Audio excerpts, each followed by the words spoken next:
سپوږمۍ راډیو او د سپوږمۍ راډیو یوټیوب چینل درنو لیدونکو اوریدونکو السلام علیکم. په دې هیله چې روغ او جوړ خوشحاله به یاست. خوږو اوریدونکو او کتونکو دا دی په نن ځانګړې خپرونه کې د کرکټ یو بل ځوان لوبغاړی راسره ده. دا لوبغاړی داسې لوبغاړی ده چې شاید ډېر لیدونکي او اوریدونکي هم ورسره اشنا یي. دغه ځوان لوبغاړی تاسو ته درپېژنم ضیاءالرحمن اکبر صاحب ده.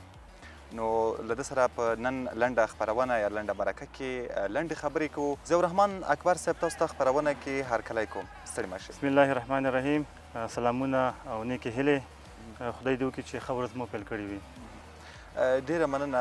ضیاءالرحمن اکبر صاحب تاسو سره ځینې لیدونکي یا اوریدونکي اشنا دي، خو له دې ذات تاسو خپل ځان وپېژنئ، د کوم ځای سره تعلق لرئ، په دې اړه باندې معلومات. زه ضیاءالرحمن اکبر یم، د لوګر ولایت د ازرې ولسوالۍ یم. راځو دې ته. ضیاءالرحمن اکبر صاحب تاسو چې کله کرکټ ته راغلی، کرکټ مو پیل کړ، انګېزه څه وه؟ یعنې په هغه وخت کې افغانستان د ملي لوبډلې لوبې تاسې وکتلې، هغې تاسو ته یوه انګېزه درکړه، یا کوم بل داسې علت و چې تاسو د کرکټ سره شوق علاقه پیدا کړله؟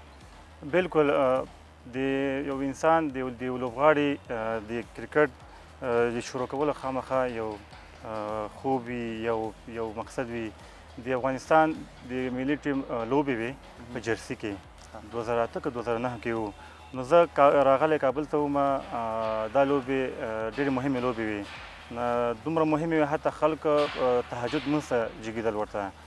په هغه وخت کې د موږ ورور مشر ورور مې هغه دغه لوبې ډېر تعقیب کولی او شوق هم پیدا شو چې افغانستان ټیم هم شته. نو له هغه وخت نه کرکټ ما شروع کړ. هغه نه مخکې هم موږ لوبې کولې، ټینس بال لوبې هم کولې، همدارنګې کوڅو کې یا په نورو ځایونو کې سکول کې مکتب کې موږ لوبه کوله کرکټ. بیا هغه وروسته مثلا مکتب کې تاسو لوبې کړي دي په ټینس بال سره، له هغې وروسته بیا رسمي لوبو ته راغلی؟ همداسې ده. د پروفیشنل کرکټ نه مخکې ټینس بال لوبې هر سړی کوي، د هغه له طریقه بیا دې لوبو ته راځي. ډېره مننه. دا هم راته ووایه چې مثلا تاسو کرکټ ته راغلی، د ورور یادونه مو وکړه، اوس چې تر دې ځایه را رسېدلي او دا د ماشاءالله تاسو نوی خبر دا ده چې په ملي لوبډله کې هم په راتلونکي سیریز کې د زیمبابوې خلاف تاسو شامل یاست، درته مبارکي هم وایم. نو په دې اړه راته ووایه چې مثلا تاسو سره سپورټ د چا و د کورنۍ کې، مثلا ورور یا خپله تاسو ډېره علاقه درلودله چې تر دې ځایه را ورسېدلی؟ بالکل چې د کور له خوا نه سپورټ دی، بیا کرکټ هم نه کېږي، یو شی هم نه کېږي. نو زه په مکتب کې هم ډېر تکړه وم او بیا د مونږ مشر ورور ده، هغه به زه ډېر ستایلم، کرکټ ته به یې ستایلم. هغه پوهېده چې ما کې استعداد شته، زه کولی شم مخکې لاړ شم. نو پلار به مې ویلی چې مکتب ووایه، تعلیم وکړه. تعلیم به مې هم کوو، خو دا ورور مې بیا پوهېده ما باندې چې دې کې استعداد شته، دنه یو کرکټر جوړېدی سي. نو هماغه تشویق و سپورټ و چې زه شکر د په دې وخت کې یم. مننه اکبر صاحب. دا هم راته ووایه چې تاسو تعلیم څومره کړی ده؟ مثلا په نیمایي کې تاسو نه زده کړې د کرکټ په خاطر پاتې شوي یا هم اوس ادامه مو ورکړې ده؟ په دې اړه راته ووایه. بالکل ما 2 کاله پوهنتون هم ویلی ده، اکنامکس مې ویلی ده، دومره زه دغه لرم. بیا د کرکټ له وجې سفرونه ډېر وو، نو چې کله به امتحان و، کله په یو خارج کې و، کله به چېرته و، نو هغه له وجې بیا موږ نشو کولی چې تعلیم ته ادامه ورکړو. راځو ضیاءالرحمن اکبر صاحب، تاسو په کورني کرکټ کې ماشاءالله ډېرې ښې لوبې ترسره کړي دي. په دې اړه به سره خبرې وکړو چې تاسو لومړی مثلا 11 کلنو ته راغلی. په دې اړه راته ووایه چې مثلا لومړی تاسو رسمي لوبې چې پیل مو وکړه، هغه سټارټ په اړه باندې راته ووایه چې کومې لوبې مو پیل کړې او مخته تر دې ځایه چې را ورسېدئ، لنډو کې هغه لوبې چې تاسو کړې په دې اړه معلومات راکړئ. بالکل ښه شي ته دې اشاره وکړه. ما چې کرکټ کړی ده، اول مې انډر 17 کړی ده، 11 کلن، بیا 19 کلن، بیا 23 کلن، بیا الف ټیم، بیا همداسې ملي ټیم. زه سټپ بای سټپ راغلی یم. بل تاسو د کورنۍ کرکټ ته اشاره وکړه. کورنۍ کرکټ کې شکر الحمدلله ما ډېر پرفارمنس کړی ده. دا 4 کلونه راهیسې که فرست کلاس لوبو ته وګورو، زه په دنیا کې زه ریکارډ هم لرم جهان کې. ما په 15 میچو کې 100 وکټې اخیستې دي، چې دا په جهان کې 13 وکټې دي. په 15 کسانو کې راځم. په فرست کلاس سیالیو کې زه 1.5 وکټې لرم، چې زه ما هر کال ټاپ کړي دي. 4 کاله کېږي شروع شوي دي، هر کال مې ټاپ کړی دي. همدارنګې لیسټې لوبې دي، چې لیسټۍ لوبې کې دا اوس چې کومې لوبې وشوې د کې هم زه ټاپ راغلم ټاپ 3 کې راغلم په لیسټۍ لوبو کې هم زه تر ټولو مخکې یم 50 وکټې لرم نو همدغه طریقه زه شکر الحمدلله دا اوس ملي ټیم ته زه بیا انتخاب شوم د ټیسټ لوبې ته زیمبابوې په خلاف نو لا ښه وځلېږي هغه دا چې تاسو په کورني کرکټ کې ښه وځلېدئ نو اوس مو لاره پیدا کړه ملي ټیم ته او د زیمبابوې خلاف په سیریز کې هم تاسو په عمومي سکواډ کې شامل شوي یاستئ احساس مو څه و کله چې سکواډ اعلان شو هغه وخت کې احساس د ویلو نه وي ځکه انسان دغه د کلونو خواري دا سړی کوي لګیا او بیا هغه خپل مقصد ته چې سړی رسیږي ډېر خوشحاله ډېر زیات موږ د ملي ټیم کیمپ و دا درې څلور ورځې مخکې چې کله سکواډ اعلان شو موږ په ویلین کې وو نو میچ هم شروع زه ریسټ کې وم نو ما هسې موبایل راواخیسته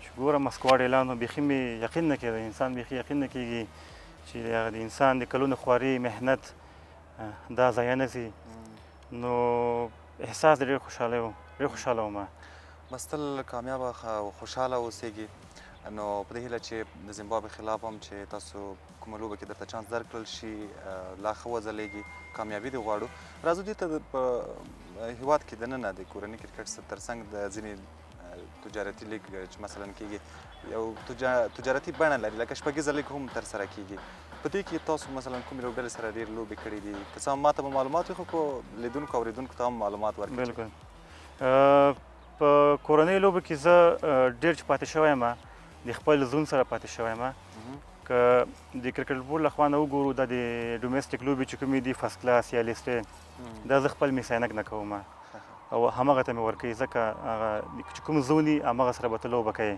او چې شپږیزه کومې لوبې دي زه هغه کې 4 کاله زه میساینک سره پاتې شوی یم او 2 کاله مسلسل بیا زه بوست ریجن سره پاتې شوی یم او بیا په ای پی ایل کې بیا زه پکتیا لوبډلې سره پاتې شوی یم نو هغه ډېر چې پاتې شوی یم هغه بیا د میساینک سمت سره یا زون سره پاتې شوی یم په تېر پړاو شپږیزه کې تاسو میساینک سره وئ زه نه کابل سره وم دلته تاسو لوبې څنګه وې په هغه کې بالینګ کې په بیټینګ کې شکر الحمدلله د خدای نه راضي یم ډېر ځلېږم د خپل د محنت چې کوم محنت زه کوم هغه مطابق ماته الله صله راکوي ډېر خوشحاله یم مننه ضیاءالرحمن اکبر صاحب راځو دې ته چې تاسو په لوبډله کې چې اوسېږئ د یو توپ اچوونکي په صفت باندې یاست راځو دې ته چې لیدونکو ته او اورېدونکو ته هم دا معلومات ورکړئ چې تاسو د بالینګ انداز څه ډول ده مثلا دا خو معلومه ده چې توپ اچوونکی یاست په دې اړه خپله معلومات ورکړئ کوم ډولونه په بال کې تاسو ترسره کولی شئ په بال کې خو د هر بالر ځان ته ډولونه وي مثلا د بالر د هر چا خپل ځان ته ګریپ وي څوک یې څنګه نیسي څوک یې څنګه نیسي څوک څنګه بال اچوي نو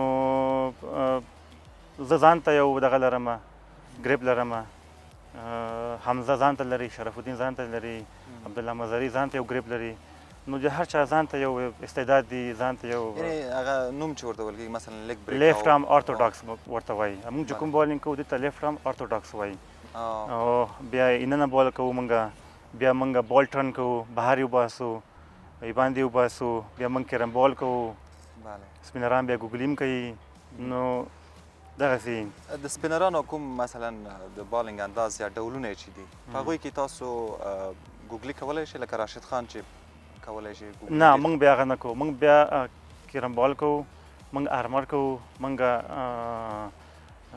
خپل ټرن کوو بال ته لیفټ آرم چې کوم اورتوډاکس بالینګ ده باندې وباسو مننه ضیاءالرحمن اکبر صاحب زه دې هم په ډېر څه پوه کړم چې مثلا کوم ډولونه دي د یو سپین یا د څوکه توپ اچوونکي لپاره که څه هم پوهېدمه خو تاسو هغه نومانو سره لا ډېر اشنا کړم دا چې مثلا تاسو راتلونکی سیریز لرئ دا غټې لوبې دي بالخصوص تاسو لپاره چې نوی تازه پکې چانس درکړل شوی ده دغو لوبو ته تاسو تر مخ څه چمتووالی نیولی مثلا دې په اړه معلومات راکړئ تمرینات مو چیرته ورته وکړل د دې لوبو لپاره عزت جانه د یو لوبغاړي لپاره خو پکار چې هر وخت محنت وکړي مسلسل یو کال باید هر کال او هره میاشت هر هفته هر ورځ خواري باید وکړي دې لپاره موږ خواري کړې هم ده بیا د کرکټ بورډ له خوا نه چې کوم رسمي کیمپونه دي هغه بیا په جلال آباد کې شروع سو هلته موږ بیا کیمپ وکړو فټنس کیمپ و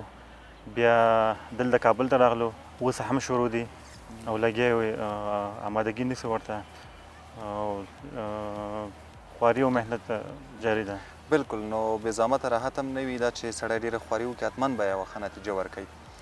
نور دا چې د خپرونې وخت هم کم د لنډه مرکه ده نو په دې خاطر ورځو دوه نورې پوښتنې شته خو یوه یې دا چې یوه پوښتنه یې دا مثلا تاسو په بهرنیو لوبغاړو کې کوم لوبغاړی د خوښې لوبغاړی ده او په داخلي لوبغاړو کې د افغانستان د ملي ټیم کوم یو ستاسو د خوښې لوبغاړی ده په دې اړه هم راته ووایئ.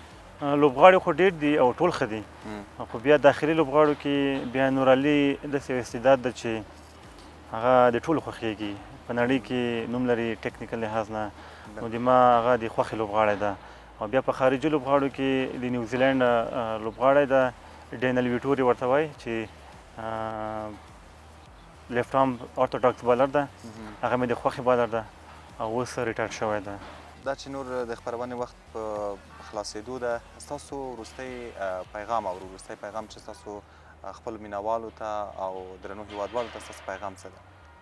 زه به ځوانانو ته دا پیغام ولرم لکه زه خپله هم ځوان یم چې په خپل مسلک کې خپل کار کې همت مه بایلئ خپل کار ته کار ووایئ نور هر څه په الله پرېږدئ توکل په الله وکړئ انشاءالله سیله به الله درکړي که هغه هر کار نو محنت او خواري پکار ده او باقي خدای دې په وطن کې سوله او امن راولي.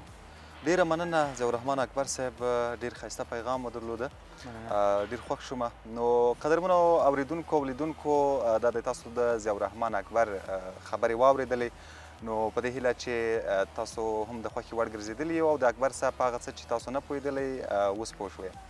نو خوږو اوریدونکو او لیدونکو تر بیا او بلې داسې خپرونې چې زه به مو په درانه خدمت کې حاضرېږم تاسو هر چیرته چې یاست خوښ او بریالي اوسئ.